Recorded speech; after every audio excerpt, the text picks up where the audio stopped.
अरे बहू, तुम क्या कर रही हो? जल्दी से घर के सारे काम कर लो। जीतू आज शहर से घर आ रहा है।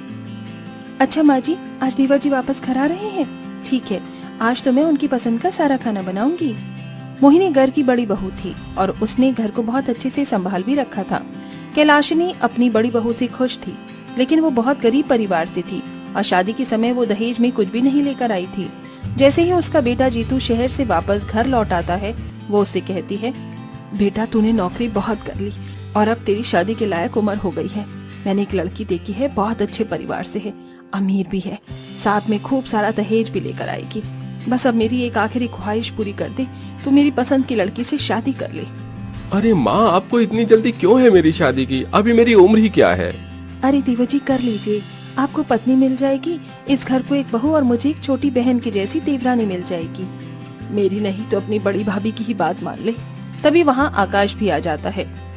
और छोटे, कैसा है तू? लगता है तेरी भाभी और माँ ने तुझे घेर लिया है। अरे घेरना तो था ही, अब ये जनाब 25 साल के हो गए हैं। आप भी पिताजी बेचारे के हालचाल तो ले लेते। मैं तो बिल्कुल ठीक हूँ भैया, देखो ना, आए हुए एक दिन भी नहीं हुआ और माँ ने शादी की बात छेड़ दी।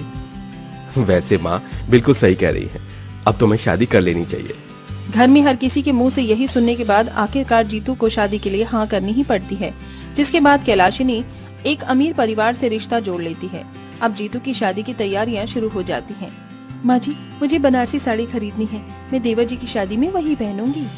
देखो बहू, अभी मैं छोटी बहू की शॉपिंग करने जा रही हूँ और अगर पैसे बचेंगे तभी मैं तुम्हें साड़ी दिलवाऊंगी, वरना नहीं। वैसे भी तुम्हारे पास बहुत साड़ियाँ रखी हैं, उसमें से पहन लेना। कैलाशनी ऐसा कहकर शॉपिंग करने के लिए निकल जाती है और बेचारी मोहिनी घर में गर्मी में सारे काम करती रहती है। माँ जी ऐसा क्यों करती हैं? जब भी मुझे कुछ दिलाने की बात आती है तो बिल्कुल इनकार कर देती हैं। खैर कोई बात नहीं। मोहिनी को इस बात से बहुत बुरा लगता है, लेकिन फिर भी वो अपनी सास से कुछ नहीं कह पाती। ऐसे ही देखते जीतू की शादी अमीर घर की लड़की वेदिका से हो जाती है। ओहो, कितनी गर्मी है यहाँ, मुझसे तो जरा भी गर्मी बर्दाश्त नहीं हो रही है। माँ जी, आप अपने घर में एक एसी नहीं लगवा सकती थी? अरे बहू, एसी तो लगवा लेती, लेकिन एसी लगवाने के लिए पैसे कहाँ से लाती? वैसे तुम्हारे दहेज में एसी आया तो है, अभी वही लगवा लूंगी।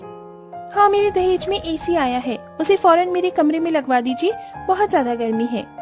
कैलाशिनी को लगा था कि उसकी बहू के दहेज में आया हुआ एसी, फ्रिज, कूलर वो सब वो भी इस्तेमाल करेगी, लेकिन वेदिका पहले ही बहुत चालाक होती है। वो एसी, फ्रिज, कूलर सब कुछ अपने ही कमरे में रखवाती है। माँ जी, रात भर मुझे बहुत प्यास लगी थी और बार बार पानी लेने के लिए बाहर आना पड़ रहा था। आप एक काम करवा दीजिए, ये जो मेरा फ्रिज है इसे मेरे कमरे में ही लगवा दीजिए। अरे बहू, फ्रिज से तो सभी पानी पीते हैं, अगर मैंने फ्रिज तुम्हारे कमरे में रखवा दिया तो फिर सभी को परेशानी होगी। तो फिर मुझे इस बात से क्या मतलब है? ये फ्रिज मेरे दहेज में आया है तो मेरे कमरे में ही जाना चाहिए, है ना माँ जी? हाँ बहू, ठीक है, जैसा तुम कहो। इस तरह वेदिका अपने दहेज में लाया हुआ सारा का सारा सामान खुद ही इस्तेमाल करती है और किसी को भी सामान इस्तेमाल करने नहीं देती। एक दिन कैलाशिनी के कमरे का पंखा खराब हो जाता है तो उसे बहुत गर्मी लगती है। बहुत गर्मी लग रही है, एक काम करती हूँ, छोटी बहू के कमरे में चली जाती हूँ, वहाँ पर एसी लगा है। कैलाशिनी अपनी छोटी बहू के कमरे में आकर बेड पर लेट जाती है। तभी कुछ ही देर में वेदिका जब अपने कमरे में आती है तो वो अपने कमरे में अपनी सास को देखकर गुस्से के मारे आग बबूला हो जाती है। माँ जी उठ जाइए, आपकी हिम्मत कैसे हुई मेरे कमरे में आकर सोने की? क्या हुआ बहू, क्यों चिल्ला रही हो? गर्मी लग रही थी इसलिए यहाँ पर आकर सो गई, इसमें कौन सी बड़ी बात है? अरे आपको शर्म आनी चाहिए, अपनी ही बहू के कमरे में आकर सो रही हो। यहाँ पर मैं सोती हूँ, इसीलिए आप अपने कमरे में जाइए। बहू, मेरे कमरे में पंखा खराब हो गया है, बहुत गर्मी लग रही थी इसलिए मैं यहाँ आ गई, तुम थोड़ा सा एडजस्ट नहीं कर सकती मेरे लिए? अरे मैं क्यों करूँ तुम लोगों के लिए एडजस्ट? आज तक मैंने अपने मायके में एडजस्ट नहीं किया तो यहाँ कैसे कर लूंगी? आपको करना है तो करो, मुझसे नहीं होगा। फिलहाल मेरे कमरे से बाहर निकलो। वेदिका इस तरह जलील करके अपनी सास को कमरे से बाहर निकाल देती है। ये सब देखने के बाद कैलाशिनी को अपनी गलती का एहसास होता है। मेरी छोटी बहू कितनी मतलबी और लालची है। अरे उसने एक बार भी हम लोगों के बारे में नहीं सोचा, उसे तो सिर्फ अपनी ही पड़ी है। कितनी गर्मी है, अब मैं क्या करूं? मोहिनी अपनी सास को इस तरह रोते हुए देख लेती है। माँ जी, आप परेशान क्यों हो रही हो? चलिए मेरे कमरे में आ जाइए, मेरे कमरे में पंखा चल रहा है। मोहिनी कैलाशनी का हाथ पकड़कर उसे अपने कमरे में ले आती है और अपने बिस्तर पर लिटा देती है। पंखे की हवा तो लग ही रही थी, ऊपर से अब मोहिनी अपनी सास के हाथ वाले पंखे से हवा भी करने लगती है। आप सो जाइए, मैं आपकी हवा कर देती हूँ, आपको गर्मी नहीं लगेगी। मोहिनी इस तरह अपनी सास की अच्छे से देखरेख करती है। इसी के चलते कैलाशनी को अपनी गलती का एहसास होता है और वो अगले दिन सुबह अपनी बहू से माफी मांगती है। मोहिनी बहू, तुम कितनी अच्छी हो, लेकिन देखो ना, इतनी अमीर होने के बाद भी वेदिका का दिल कितना छोटा है। उसे तो अपनी सास की पड़ी ही नहीं। मुझसे बहुत बड़ी गलती हो गई। मुझे तुम्हारे साथ इस तरह का बर्ताव नहीं करना चाहिए था। छोटी बहू के आते ही मैं तुम्हें भूल ही गई। बस मुझे अमीर बहू के लाए हुए दहेज में एसी और फ्रिज ही दिखाई दिए। कोई बात नहीं माँ जी, मुझे कोई परेशानी नहीं है। आप मेरी माँ जैसी हो, आप मेरे साथ जैसा भी करोगे मुझे उससे फर्क नहीं पड़ता, लेकिन मैं हमेशा आपको माँ का ही दर्जा दूंगी। मोहिनी की ये बात सुनते ही कैलाशनी बहुत खुश होती है। अब वो अपनी बहू मोहिनी के साथ पहले की तरह खुशी से रहने लगती है और वो उसका अच्छे से ध्यान भी रखती है। एक दिन कैलाशनी मोहिनी को नई साड़ी लाकर देती है। माँ जी, ये साड़ी तो बहुत अच्छी है। बहू, इस साड़ी से कई गुना अच्छी तुम हो। तुम पर ये कलर बहुत प्यारा लगेगा। आप कहती हो तो बिल्कुल लगेगा। इस तरह कैलाशनी और मोहिनी का प्यार देखकर वेदिका को एक कमी सी महसूस होने लगती है। मुझे नहीं पता क्यों ये कमी सी महसूस हो रही है, जैसे मुझे जो प्यार मिलना चाहिए था वो नहीं मिल रहा। शायद इसमें मेरी ही कोई गलती है।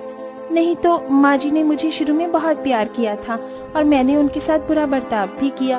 वो बेचारी गर्मी में परेशान थी और मैंने उन्हें अपने कमरे से ही निकाल दिया। वेदिका ये सब सोचने के बाद अपनी सास से माफी मांगने के लिए उसकी सेवा करना शुरू कर देती है। जैसे ही उसे महंगे महंगे तोहफे देकर मनाने की कोशिश भी करती है। माँ जी देखो ना, मैं आपके लिए कितनी अच्छी महंगी साड़ी लेकर आई हूँ। आज तक ऐसी साड़ी आपको जेठानी जी ने भी नहीं दी होगी। मुझे मोहिनी से कुछ चाहिए भी नहीं।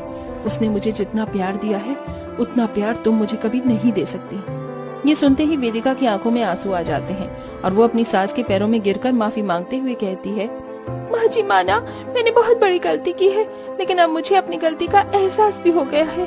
हो सके तो मुझे माफ कर दीजिए। आइंदा मैं ऐसी गलती कभी नहीं करूंगी। मैंने अपनी अमीरी का घमंड आपको बहुत दिखाया, जो कि मुझे नहीं करना चाहिए था।